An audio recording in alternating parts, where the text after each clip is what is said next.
사도행전 8장은 빌립 집사의 활동입니다.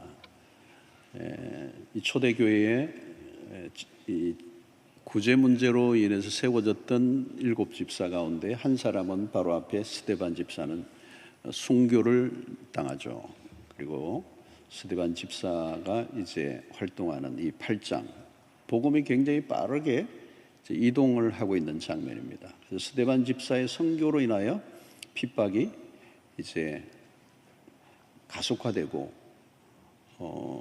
복음을 가진 사람들이 흩어지는데 이제 예루살렘에만 머물러 있던 복음이 이제 예루살렘 바깥으로 흩어지는데 그것이 첫 번째가 사마리아였습니다. 자, 그래서 이 복음을 전하는 이곳에 핍박이 일어나는 것은 굉장히 일반적이었습니다. 그래서 교부 터툴리안이라고 하는 유명한 교부가 한 말이죠. 순교자의 피는 교회의 씨앗이다. 그러니까 복음을 위해서 피를 많이 흘릴수록 이게 복음이 더 빠르게 퍼져나갔습니다. 그래서 오늘 4절 5절이죠. 그 흩어진 사람들, 굉장히 중요한 거예요. 흩어진 사람들이 두루다니며 복음의 말씀을 전할새 빌립이 사마리아 성에 내려가 그리스도를 백성에게 전파했다. 흩어진 사람들, 디아스포라, 흩어진 사람들이 두루다니면서 뭘 해요? 복음의 말씀을 전했다는 거예요. 이 복음의 이동입니다. 복음의 이동. 그래서 사마리아로 이제 흩어져서 복음을 전했는데, 사마리아는 뭐 엄격히 말하면 이방 땅은 아니지만, 그러나 이 사마리아로부터 시작해서 이방 선교의 이제 시작점이 되고 있습니다.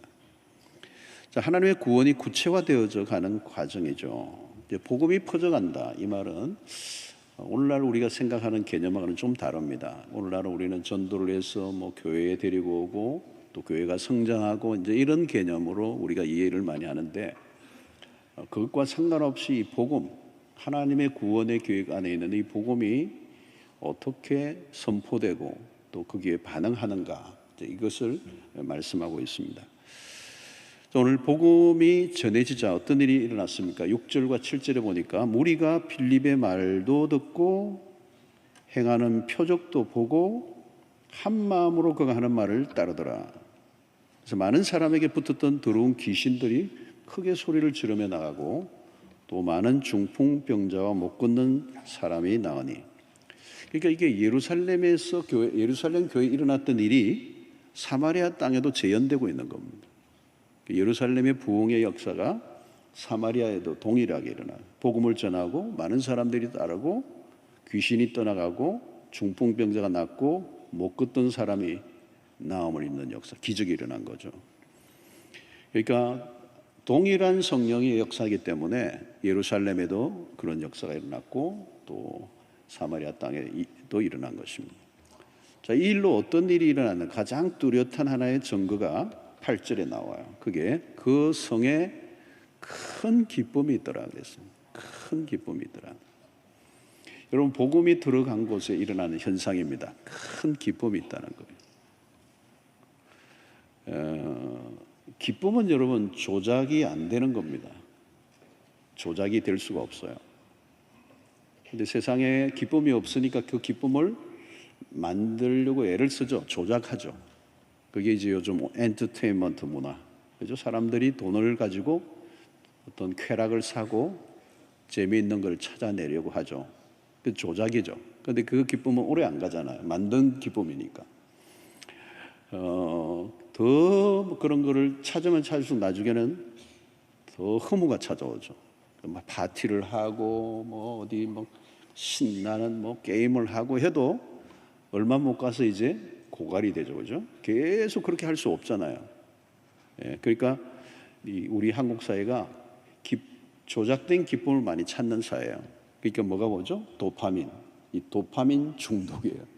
그러니까 너무 이제 재미가 없고 기쁨이 없으니까 기쁨을 짜내려고 하는데 이제 돈을 써야 되고 또 막 몸부림을 치는데 그런 걸 추구할수록 더 우울해지는 거예요. 기쁨을 많이 추구하면 기쁨이 주어지는 게 아니고 기쁨의 반대로 가는 거예요.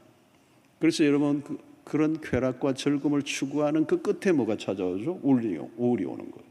우리 사회가 지금 우울하다는 얘기는 기쁨을 추구하고 조작된 기쁨을 찾다가 그 끝에서 맞이하는 게 우울이에요. 그리고 허무함이 오는 거죠. 그래서 오늘 이 사마리아 성의 큰 기쁨, 그 성에 큰 기쁨이 있더라. 이 작은 기쁨이 아니고 큰 기쁨이라는 표현을 쓴 거죠. 그러니까 이것은 이제 근원적인 문제가 해결될 때 찾아오는 어떤 현상입니다. 복음이 들어가니까 그 복음이 그들의 삶에 묶여 있는 것을 다 자유케 하는 거죠. 그러니까 죄의 노예에서 풀려나고 또 정욕의 그 묶임에서 자유함을 얻을 때 찾아온 기쁨, 이전에 전혀 맛보지 못했던 그런 기쁨이 하나님으로부터 주어진 것입니다. 자, 이런 기쁨, 위로부터 주어지는 이 기쁨, 오늘 우리가 이 기쁨을 누려야 될 줄로 믿습니다. 자, 그런데 오늘 이 복음의 역사로 일어난 이 사마리아 땅의 이 놀라운 역사 속에 또 하나의 사건이 끼어 있어요. 샌드위치처럼 하나가 있는데 그게 9절부터 나오는 얘기입니다. 9절에 보니까 그 성에 시몬이라는 사람이 전부터 있어 마술을 행하여 사마리아 백성을 놀라게 하며 자칭 큰 자라 하니 그랬습니다. 마술을, 매직이죠, 매직. 이게 마술하는 사람이에요. 그 마술을 통하여 사마리아에 영향을 끼치고 있는 사람. 사마리아 백성을 다 놀라게 하고 또 재미있는 것은 자칭 큰 자라 그래요. 자기 스스로 높이는 사람. 여러분, 우리가 늘 이거 조심해야 됩니다. 자기를 굉장히 과시하는 사람들 있잖아요. 뭐 어디든 미디어든 이렇게 자기를 과시하는 사람은 언제나 조심해야 돼요. 이게 다른 사람을 속이는 거죠. 사실은 자기에게는 그런 게 대단한 게 없는데 대단한 것이 있는 것처럼 사람들을 속이는 겁니다. 그런데 이 고대 사회에서 이 마술사는 굉장히 중요한 역할을 합니다. 어떤 문제가 있으면 요즘은 예를 들면 애가 아프면 병원에 가잖아요.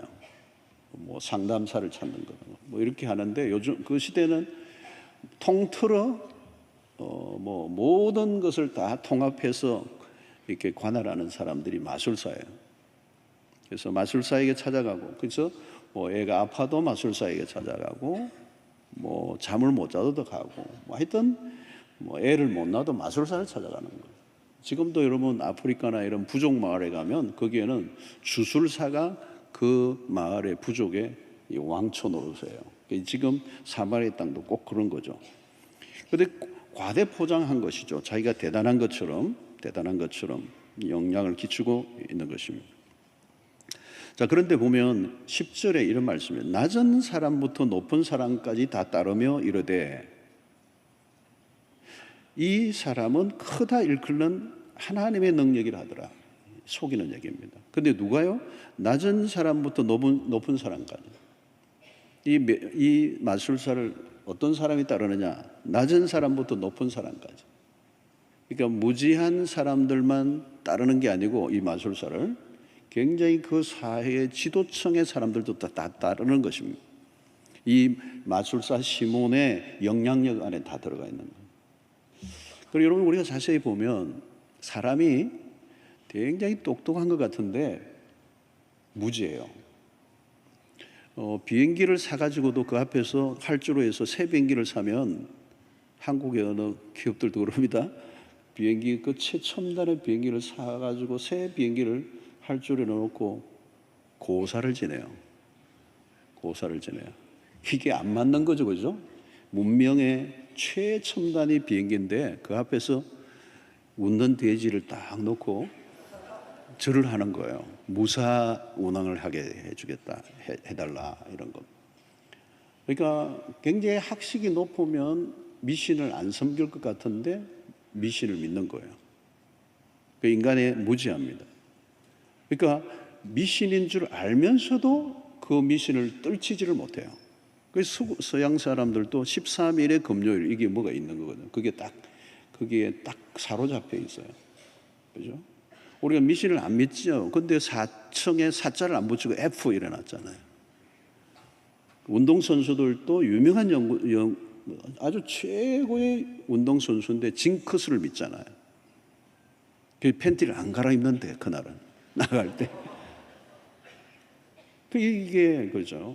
우리나라도 무당들을 찾아가는 거예요. 역술인을, 점쟁이를 찾아가는 거예요. 요즘 우리나라 점 치는 게 굉장합니다. 강남의 역술인들은 세금 탑에 올라간대. 세금을 탑으로 낸대요. 어마어마하게 돈을 버는 거예요. 여러분 해운대도 가면 많아요. 여기 구남로에 가면은 한복 입고 있는 아줌마들이 많이 탁 입고 앉아 있어. 그러니까 사람들이 찾는 거잖아요. 그죠? 돈을 이제 주고 문제가 생기면 그 길을 찾아가는 거예요. 길을 쓰고 찾아가는 거예요. 미신인데 그 미신을 떨치지 못하는 거죠. 이게 복음이 없는 사람들의 세상의 문화라는 거죠. 요즘 교인들 가운데도 가는 분들이 있어요. 어떤 분은 친구 따라, 자기는 점 치러 갈 생각 없어요. 친구 따라 간 거예요. 점집에. 방에는 들어가지 않고 입구에 앉아 있는데 갑자기 문을 확 열더니 점쟁이가 예수 믿는 사람이 왜 여기 왔느냐고, 젊게 안 나온다고 저리 가라고 그래. 쫓겨 나오면서 기분이 좋았어. 왜냐하면 자기가 예수를 믿는다는 걸 점쟁이가 알아주더라는 거예요. 예수 믿는 사람. 그 점쟁이가 알아주니까 그때 구원의 확신을 가졌다는 거예요.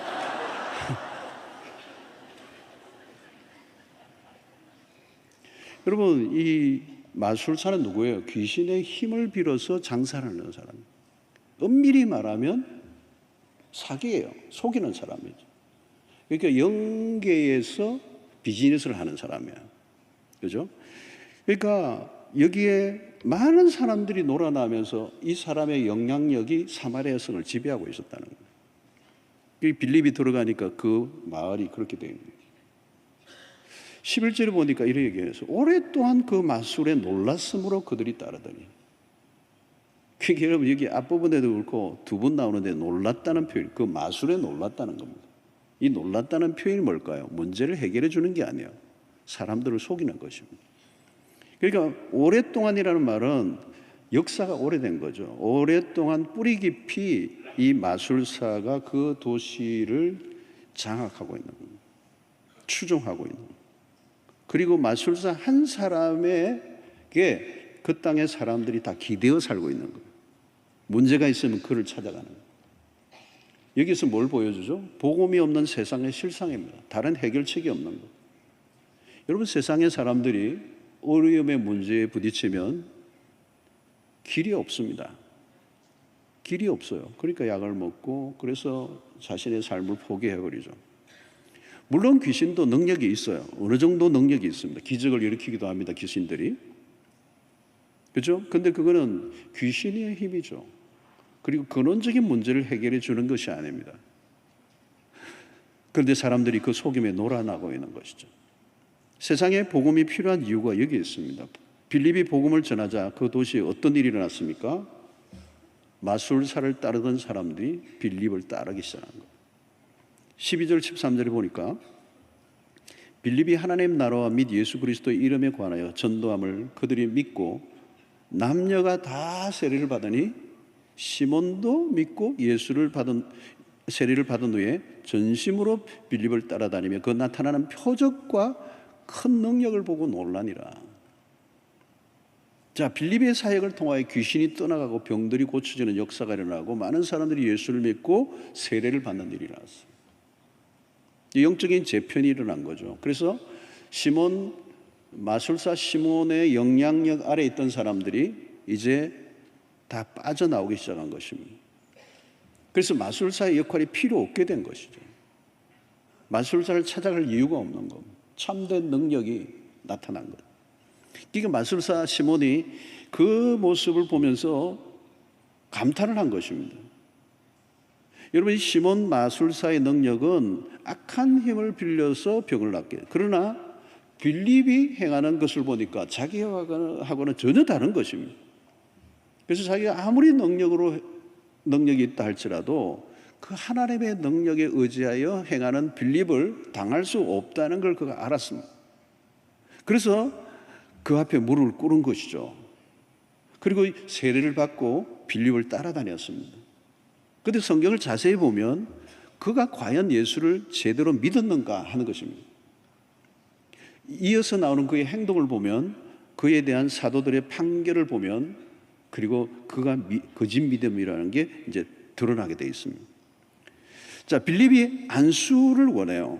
이 말은 예루살렘에서 사마리아 땅에 엄청난 부흥의 역사가 일어나니까 이제 사도들이 두 사람이 파송이 돼요. 급파를 해요. 그리고 그 사도들에 의해서 안수를 하는데 사람들이 성령을 받기 시작한 거예요. 그런데 이 모습을 보고 시몬, 이 마술사 시몬이 나도 성령을 받고 싶다는 거예요. 그게 18절 19절의 말씀이에요. 시몬이 사도들의 안수로 성령 받는 것을 보고 돈을 들여 이르되 이 권능을 내게도 주어 누구든지 내가 안수하는 사람은 성령을 받게 하여 주소서 하니. 재미있는 사건이 벌어지죠. 이 사도들이 안수로 성령 받는 걸 보면서 이 시몬이 돈을 이제 주머니에 돈을 넣어주려고, 이 권능, 당신이 행하는 이 권능 나에게도 달라는 거예요.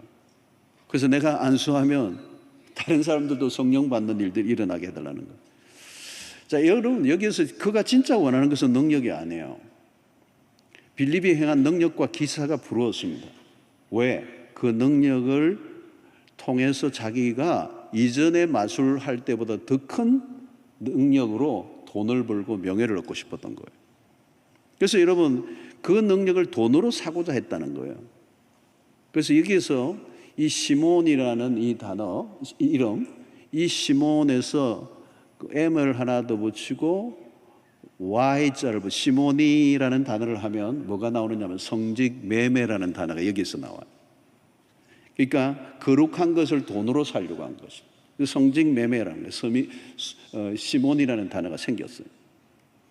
그러니까 마술사의 이 시몬의 본색이 드러났어요. 그는 돈을 숭배한 사람이에요. 영적 세계에서마저도 비즈니스를 꿈꾸고 있는 사람이에요. 신의 이름을 빌어 자신의 목적을 이루고자 하는 사람이에요. 여러분, 얼마나 위험한 발상이에요? 여러분, 영권을 돈으로 살 수가 있겠습니까? 얼마면 살 수 있겠습니까? 성직을 매매할 수 있습니까? 하늘의 능력은 매매 불가예요. 비매품이에요. 하늘의 능력은 마켓에 나오지 않습니다. 시몬은 철저히 육에 속한 사람이에요. 영적으로 거듭나지 못한 거죠. 흉내만 내는 겁니다. 그래서 오늘 이 시몬은 세례도 받았어요. 믿는다고도 해요. 활동도 합니다. 빌립을 따라다녔습니다. 근데 그가 하는 실제적 행동을 보면 그는 완전히 거듭나지 못한 사람이에요. 그러니까 이 시몬은 누구를 대변하는가 하면 교회를 다니지만 여전히 육에 속한 사람들, 그게 시몬이에요. 그러니까 어떤 사람은 교회 봉사도 해요. 그런데 그 봉사가 사업하듯이 해요.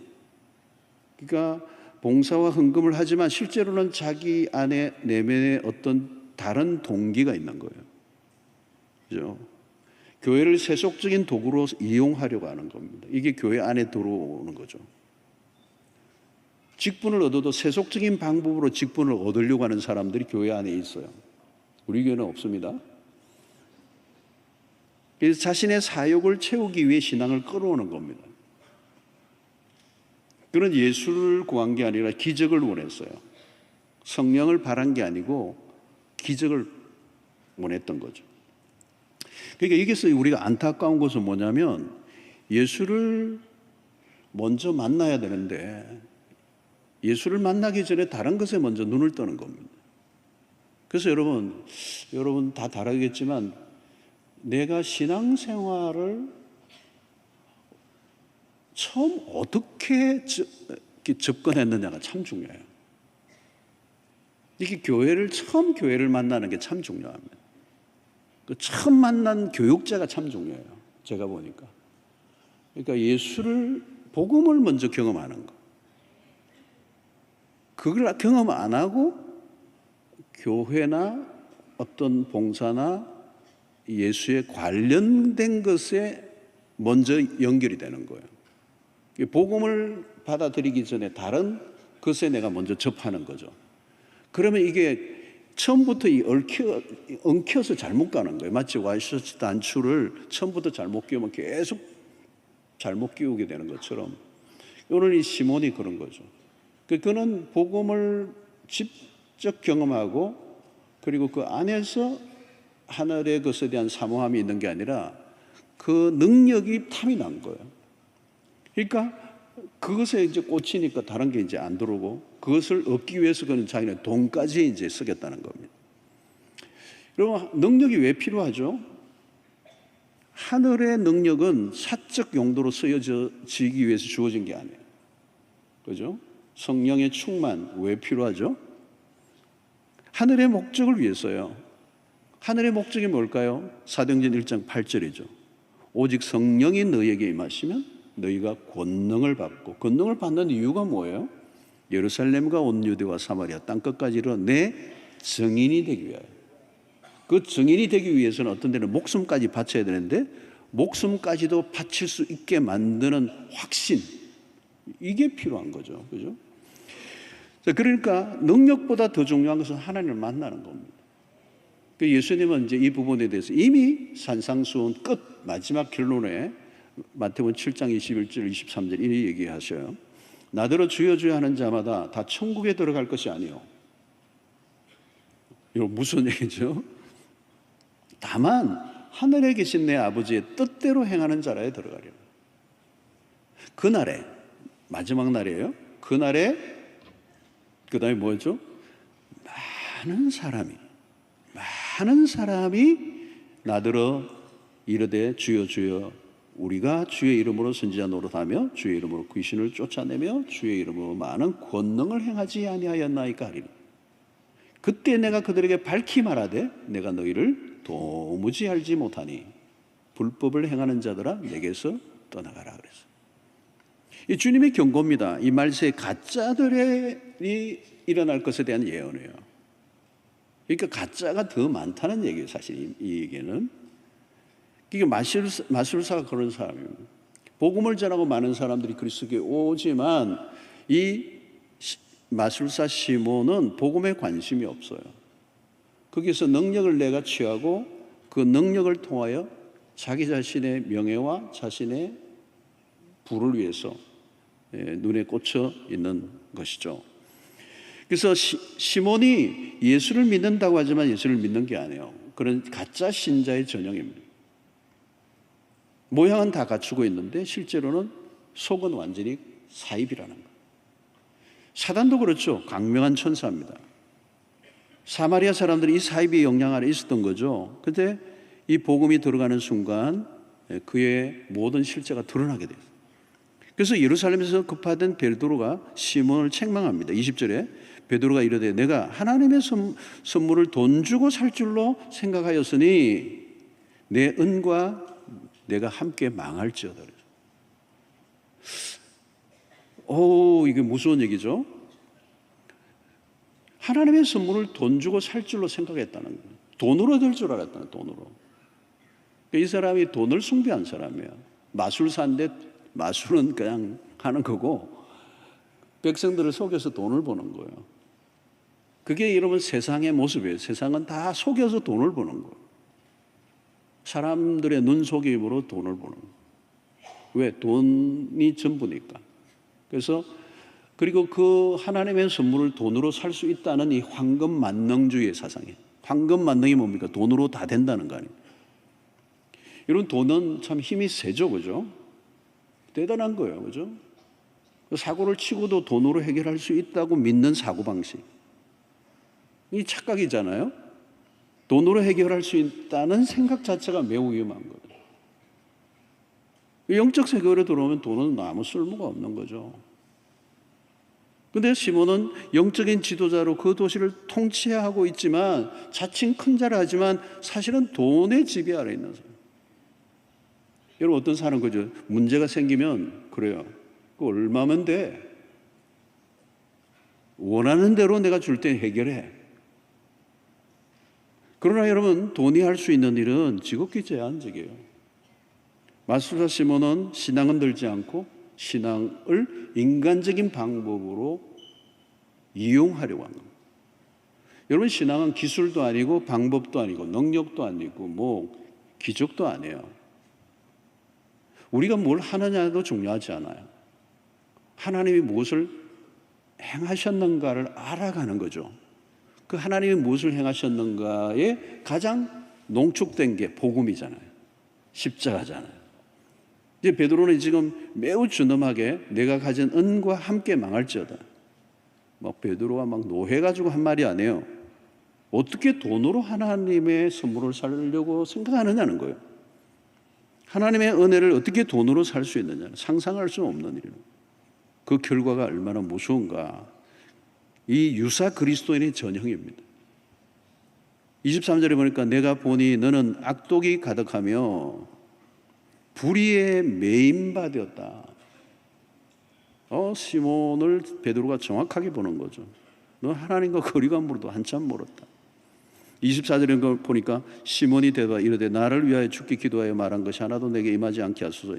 진실로 뉘우치고 한 말이 아니라 형벌이 두려워서 심판을 면하고 싶었던 거죠. 자, 이 마술사 시몬을 통해서 우리에게 보여주는 것은 뭘까요? 복음이 전해질 때 우리가 올바르게 반응하지 않는 사람들이 있다는 거예요. 가짜들이 복음이 전해지는 곳에 어떤 사람들은 막 회심하고 변화대가 일어나는데 어떤 사람은 완전히 가짜예요. 거짓 그리스도인들이 함께 일어난다는 거예요. 사랑하는 성도 여러분, 오늘 우리에게 가장 중요한 것은 예수 그리스도를 온전히 인격적으로 만나는 것입니다. 그리고 그 예수 그리스도를 믿는 것입니다. 다른 걸 믿는 게 아니에요. 우리가 예수 그리스도 안에 있는 것이 복이고 예수 그리스도를 믿는 것이 기적이고 예수 그리스도 안에 있으면 그 예수로 인하여 우리에게 모든 게 찾아오는 것입니다. 그래서 복음의 눈을 뜬다는 것은 어마어마한 거죠. 그래서 여러분, 우리가 아까 찬양도 했지만 예수로 충만하네. 나에게 뭐 세상의 것들이 가지고 있지 않다 할지라도 그 예수로 충분하다, 이 말은 그 예수가 누구인지에 눈을 떴기 때문에 할 수 있는 찬양이죠. 복음이 무엇인가에 눈이 열려 있으면 그 복음으로 인하여 우리에게 주어지는 그 은혜와 축복은 이 세상의 어떤 것과도 비교할 수 없기 때문에 우리는 복음이면 충분합니다, 이런 고백을 할 수 있는 것입니다. 자, 이 사도행전 8장에서 말씀하려고 하는 것은 빌립을 통하여 이제 복음이 전달되는데 그 복음의 경로를 우리에게 알려주는 거예요. 그래서 사마리아 땅에서 많은 전도의 열매를 맺은 빌립이 갑자기 이제 8장 뒷부족에서는 광야로 떠나는 장면이 나와요.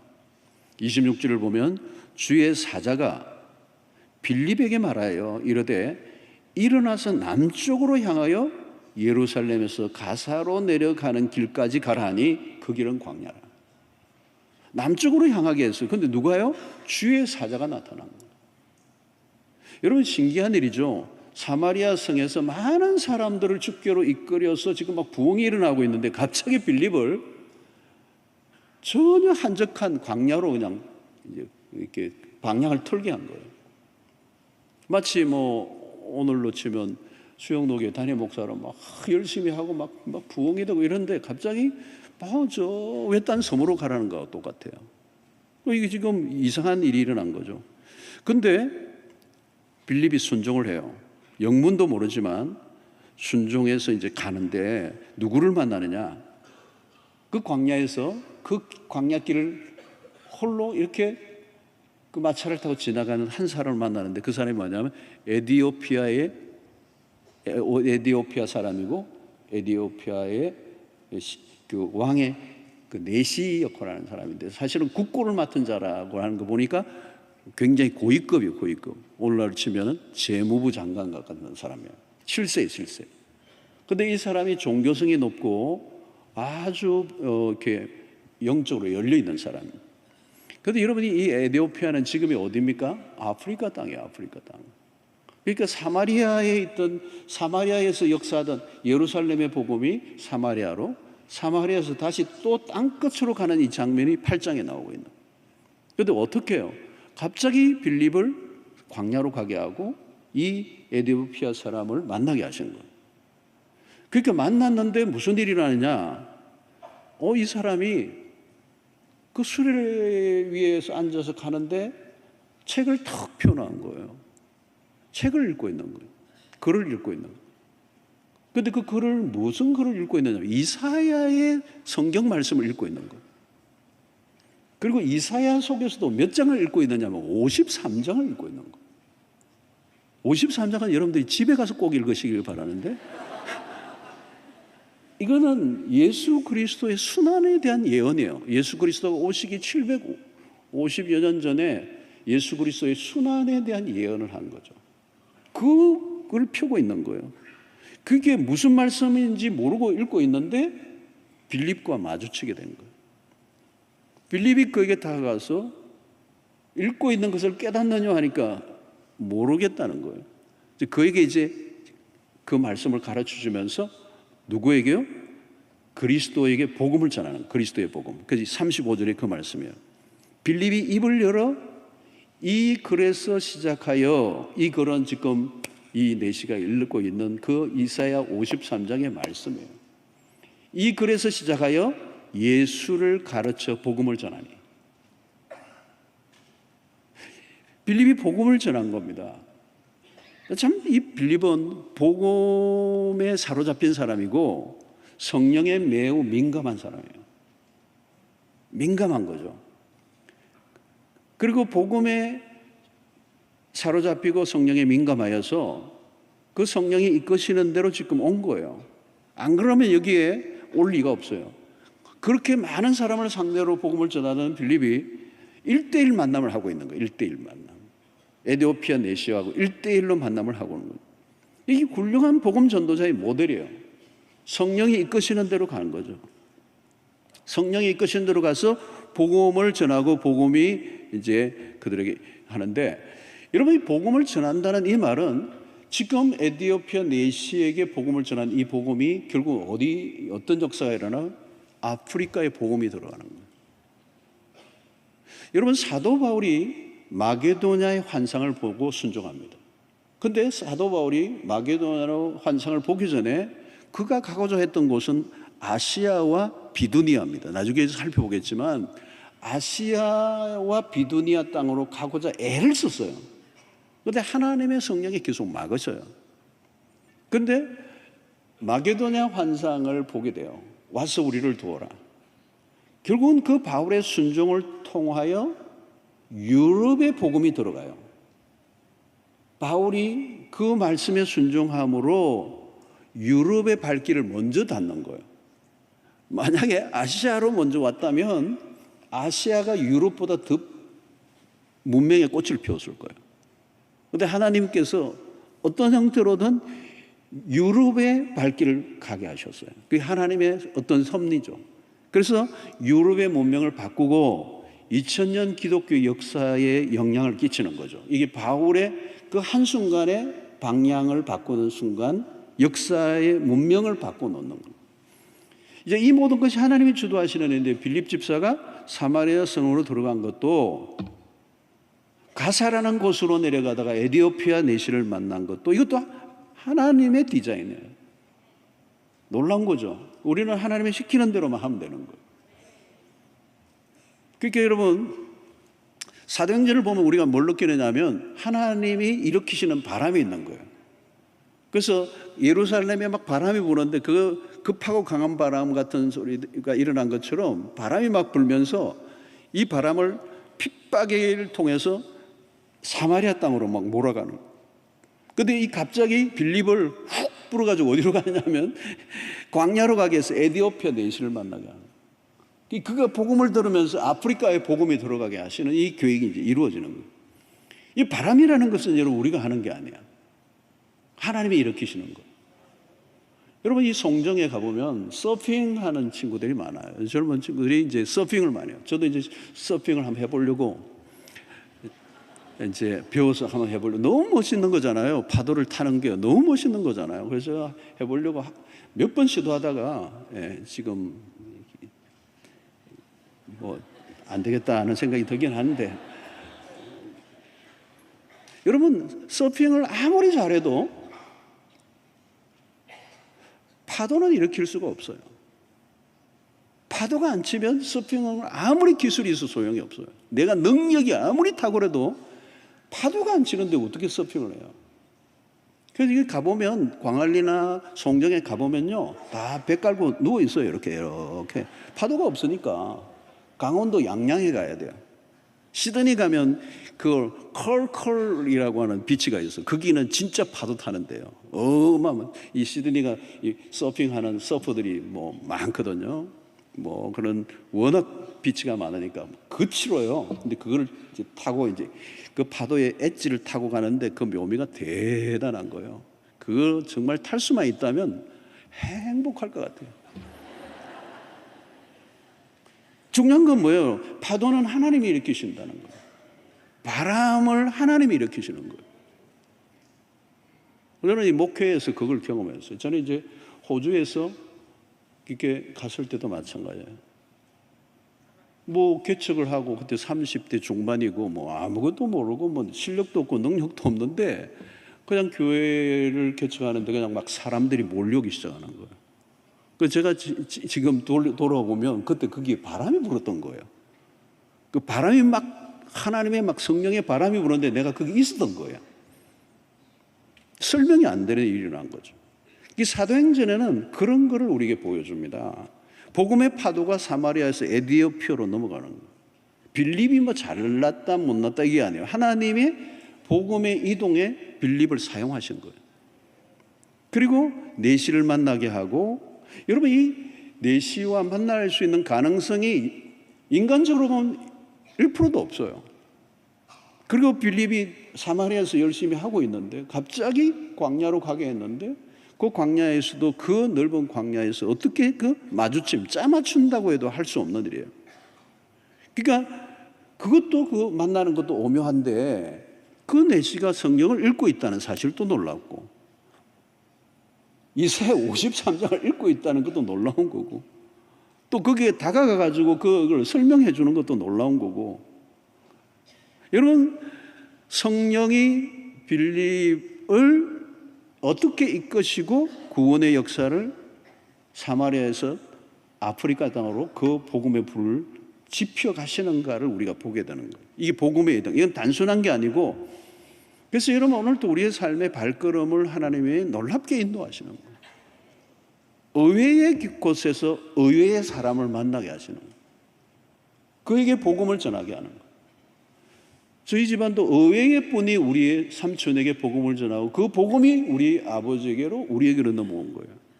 그리고 그게 이제 사돈 8종까지로 가면서 우리 가문 전체가 거의 다 예수를 믿게 되는 역사, 어떤 경로가 있는 거예요. 그러니까 우연처럼 가장한 섭리적 만남이 있다는 거예요. 여러분도 한번 생각해 보세요. 내가 언제 어떻게 누구를 통해 복음을 여러분들이 전달받으셨어요? 신기해요. 여러분들 한번 생각해 보시라고요. 어떻게 내가 오늘 여기 이 자리에 앉아 있기까지 복음이 어떤 경로를 통해 우리 가정에 나에게 왔느냐는 거예요. 신비한 만남들이 있었던 거예요. 신비한 만남들이 있었어요. 그냥 우연처럼 보이는데 하나님의 섭리에 의해서 이 광야의 그 한복판에서 그 마주치어서 신적인 개입이 없이는 그게 일어날 수 없어요. 완전한 인카운터가 되게 하는 거잖아요. 그래서 여러분 하나님이 우리에게 맡기신 것 중에 가장 귀중한 것은 우리에게 복음을 맡기신 거죠. 그리고 우리를 어디론가 움직이게 하시는 거죠. 그래서 거기에 반응해서 가다 보면 하나님께서 마주치게 한 사람들이 있다는 거예요. 여러분 우리에게 능력이 왜 필요합니까? 기적이 왜 필요합니까? 단 서버예요. 그건 사이드의 일이고 구원을 위해서 부수적으로 필요할 수는 있어요. 돈이 필요할 수도 있고 건강이 필요할 수도 있고, 그러나 핵심은 뭐예요? 예수 그리스도의 복음을 전하는 거예요. 그래서 이 복음을 전하는 것, 가장 중요한 것은 복음이라는 것. 복음. 하나님이 우리에게 허락하신 것 중에 복음보다 더 나은 것은 왜? 그 복음이 우리를 구원하는 능력이기 때문에. 여러분 그렇다면 우리가 사랑하는 사람에게 가장 좋은 것을 주고 싶어 해요. 그럼 뭘 줘야 되죠, 여러분? 돈입니까? 아니잖아요. 복음이에요, 복음. 사랑하는 자녀에게 줄 수 있는 최고의 선물이 뭘까요? 복음입니다. 사랑하는 친구에게 가장 가족에게 줄 수 있는 게 있다면 복음이라는 거죠. 그래서 제가 그 시대에서 목회할 때 어떤 분이 한 분이 한국에서는 예수를 안 믿다가 주로 이제 이민을 온단 말이에요. 이민을 와서 이제 신앙생활 하는데 뭐 힘들게 신앙생활 하다가 어느 순간 이제 저에게 오셔가지고 한 분이 뭐 어마어마하게 막 변화가 된 거예요. 복음을 듣고 삶이 완전히 바뀐 거예요. 그러더니 이제 이분이 그 끙끙 앓는데 뭐냐 하면 이 복음을 내가 받고 내 인생이 이렇게 바뀌었는데 가만히 생각해 보니까 내가 떠나올 때 내 형제들, 가족들, 친구들이 아무도 예수를 안 믿는 거예요. 그러니까 자기 안에 하나님이 어떤 소원을 주시는 거예요. 한국 가가지고 내가 믿는 이 예수를 전하고 싶다는 거예요.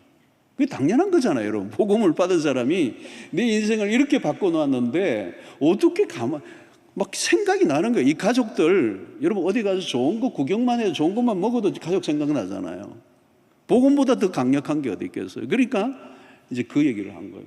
그래서 목사님 가고 싶은데 지금 뭐 일에 매여 있고 그리고 그 뭐 하루 이틀 갔다 와서 될 일도 아니고 자기가 기도하고 있다는 거예요. 한 석 달 작정을 하고 가고 이제 복음을 전하고 하여튼 막 선교하듯이 가겠다는 거예요. 그래서 자기가 이제 재정적으로 시간적으로 다 준비하고 이제 떠나서 한국을 한 바퀴 막 그냥 돌았다고 그래요. 여러분 가장 우리에게 주신 최고의 선물은 복음이요. 또 우리가 누구에게 줄 수 있는 최고의 선물은 복음인 거죠. 여러분 선교사들이 한국 땅에 복음을 들고 100여 년 전에 들고 돌아왔습니다. 그들이 가지고 온 게 뭘까요, 여러분? 뭐 대단한 어떤 신문물을 가지고 온 게 아니고 그들이 가져온 것은 최고의 선물은 복음이었어요. 복음의 보따리를 들고 온 거예요. 그 복음이 사람들의 의식을 바꾸고 가치관을 바꾸고 문화를 바꾸고 그래서 그 복음으로 인해 한국 땅 안에 있는 오래 묵은 그 인습과 그리고 다양한 그 어둠의 문화들 여러분 한국이 여러분 옛날에는요 축첩 제도가 많았어요. 다 첩을 때리고 있어요. 첩을 때리고. 여러분 요즘 감사하세요. 여자분들. 복음의 능력이에요. 복음의 능력. 축첩제도. 그래서 1907년에 평양 대붕이 일어났을 때도요. 사람들이 막 공개적으로 나서 해결을 해요. 이제 첩을 버리겠다는 거예요. 첩을 두지 않겠다는 거죠. 아니 그게 그 일반적인 문화였어요. 그러니까 남녀 구별도 얼마나 많아서 한국 사회가. 그러면 뭐 여기 뭐 이화 재단부터 시작해서 한국의 여성들에게 신문물을 가르치고 학문을 가르친 것은 기독교가 아니에요. 모든 미션 스쿨이라는 이게 다 기독교에서 일어난 겁니다. 이런 문화, 종과 사별, 상전의 문화, 이런 하나님 없는 문화들을 다 없애버리는 어두움 속에서 무지몽매하던 이 백성들을 이제 자유케 하는 이 복음이 그 사회와 세상을 다 바꿔놓았다. 이게 빌립 한 사람의 복음 전함으로 영향력을 끼쳤던 이 마술사 시몬이 무릎 꿇을 뿐만 아니라 에티오피아의 한 내시의 복음이 아프리카로 들어가고 한 도시를 바꾸고 국가를 바꾸고 여러분 한국 땅이 복음에 빚진 나라예요. 가만히 생각해 보세요. 여러분 일제강점기를 지나고 6.25라고 하는 처참한 세계사에 유례없는 참혹한 내전을 통하여 초토화되어 버렸던 이 민족의 소망이라는 게 보이지 않았거든요. 소망이라는 게 보이지 않았어요. 여러분 근대화 과정의 한국의 역사를 들여다보면 하나님의 놀라운 손길을 우리는 부인할 수가 없어요. 어떻게 이 나라가 여기까지 올 수 있었는가? 소망이 없던 이 민족에 복음이 들어왔기 때문에 그 복음의 역사가 오늘 또 우리를 이렇게 살게 이만큼 오게 하신 거예요. 복음 안에 능력이 있습니다. 복음이 세상을 바꾸는 거죠. 여러분 사도행전을 통해서 우리에게 주는 명확한 메시지는 뭘까요? 그러므로 복음을 전하는 거예요. 사도행전을 통해서 주시는 메시지는 복음이라고 하는 유앙겔리온이라고 하는 이 복음은 원래 의미가 황제들이 전쟁에 가서 승리를 했을 때 그 승리를 온 땅에 알리는 거예요. 프로크레임을 하는 거예요. 선포하는 거예요. 왕이 승리했다는 거예요. 여러분, 이게 자랑이죠, 그죠? 알리는 겁니다. 많은 사람에게 알리는 거죠. 오늘 그렇듯이 우리의 왕 중의 왕이신 그리스도가 우리의 모든 죄와 그리고 마귀와 그리고 욕망에 사로잡혔던 우리를 풀어 자유케 하고 우리를 승리하게 하겠습니다. 그 복음을 우리는 이제 어떻게 해요? 전해야 된다는 거예요. 알려야 된다는 거예요. 자랑해야 된다는 거예요. 복음을 알지 못하는 사람에게 복음을 알리고 우리에게 주신 이 승리를 다른 사람도 경험하도록 해야 된다는 거예요. 그것을 알리지 않는 사람은 복음을 알고 있는 사람이 아니라는 거예요. 사랑하는 성도 여러분, 이 사도행전 전체가 그렇지만 특별히 8장 안에 계속 눈에 띄는 대목이 뭐냐? 4절에 보니까 두루 다니며 복음의 말씀을 전할세. 5절에 그리스도를 백성에게 전파하니 예수를 가르쳐 복음을 전하니, 오늘 40절에도 빌립은 아소도에 나타나 여러 성을 지나다니며 복음을 전하고 가이사야에 이르니라. 계속 전한다는 얘기예요, 여러분. 여러분, 오늘 우리는 그저 뭐 성경 공부를 뭐 공부하는 것도 좋아요. 해야죠. 그런데 어떤 사람은 뭘 그냥 연구만 한대. 그게 여러분 우리 목적이 아니에요. 더 중요한 것은 우리가 뭔가를 추구하고 더 알아야 되는 게 아니고 이미 알려져 있는 이 복음을 전하는 것이 우리의 사명인 줄로 믿습니다. 예수 그리스도만의 길이요 진리요 생명이라는 걸 전하는 겁니다. 예수를 믿어야 죄 용서함을 받고 구원을 얻는다는 걸 알려야 된다는 거예요. 죄와 사망의 권세로부터 우리를 풀어 자유케 한 이 십자가 부활의 복음을 전하는 거. 여러분, 오늘 여러분들 가장 사랑하는 사람이 오늘 이제 임종 직전에 있다고 생각해 보세요. 임종 직전에 있다고 생각해 보세요. 뭘 전하고 싶을까요, 여러분? 뭘 전하겠어요, 여러분? 임종 직전에 있는 사람. 아버지, 재산이 얼마나 있으세요? 뭐 이런 거 물을게요. 아버지, 그동안 쌓았던 업적이나 뭐 이런 것들을 얘기하겠어요, 여러분? 시간이 없어요. 복음밖에 필요 없어요. 이 복음은 죽을 때만이 우리에게 필요한 게 아니라 살아있는 동안, 살아가는 동안 살아가기 위해 필요한 것은 복음이에요. 그 복음을 위해서 오늘 우리가 존재하고, 하나님은 지금도 계속해서 사람을 보내시고 나를 통하여 누군가를 구원에 이르도록 하시는 거예요. 하나님은 구원하시는 일에 실패가 없으신 분이에요. 그러므로 구원하기로 작정한 사람이 있으면 누구를 통해서라도 그에게 복음을 듣게 하고 구원에 이르게 하실 거예요. 오늘 나를 통하여 그 일을 하고 싶어 하세요. 빌립이 지금 그 일에 쓰임 받고 있는 거죠. 복음은 끊임없이 이동을 합니다.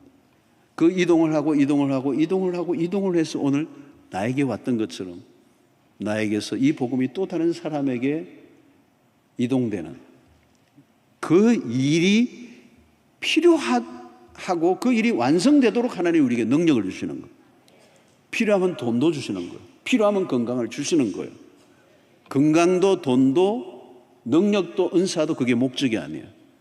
오직 예수 그리스도의 복음을 전하는 그 일이 중요하기 때문에 하나님은 당신의 외아들을 이 세상에 보내시고 우리를 위하여 죽게 하시고 그 십자가 부활의 능력이 인류의 유일한 소망이라는 사실을 우리의 입술을 통하여 누구에겐가 지금도 끊임없이 증거되기를 원하시는 줄로 믿습니다. 그 일에 쓰임받는 여러분들 되시기를 주의 이름으로 축원합니다. 그 일이 가능한, 그리고 그 일이 진행되는 날 사명자는 죽지 않아요. 그 사명이 우리에게 있는 거예요. 그 외에는 여러분 그리스도인이 더 오래 살아야 될 이유도 없어요. 교회가 존재해야 될 이유도 없어요. 제가 지난 주간에도 설교했습니다. 우리는 이제 선교사를 파송하는 게 교회의 임무가 아니에요. 교회 자체가 선교 부름을 받은 거예요. 교회 전체가 보냄을 받은 거예요. 우리는 그 안에서 다 소속되어 있는 사람이기 때문에 예외 없이 복음을 전하는 선교적 삶을 사는 것, 그것이 우리 인생의 최고의 복이요 특권인 줄로 믿습니다. 하나님, 오늘 우리에게 주신 말씀으로 인하여 감사합니다. 이 복음을 우리가 가지고 있다는 사실이 얼마나 놀라운 일인지, 이 황홀한 복음을 또 누구에게인가 전하는 이 복음의 이동, 복음의 확장, 이 일에 우리 모두가 쓰임받게 하시고 그 일이 가능하도록 하는 우리의 삶을 복 주시기를 원하옵고 예수님의 이름으로 기도하옵나이다. 아멘.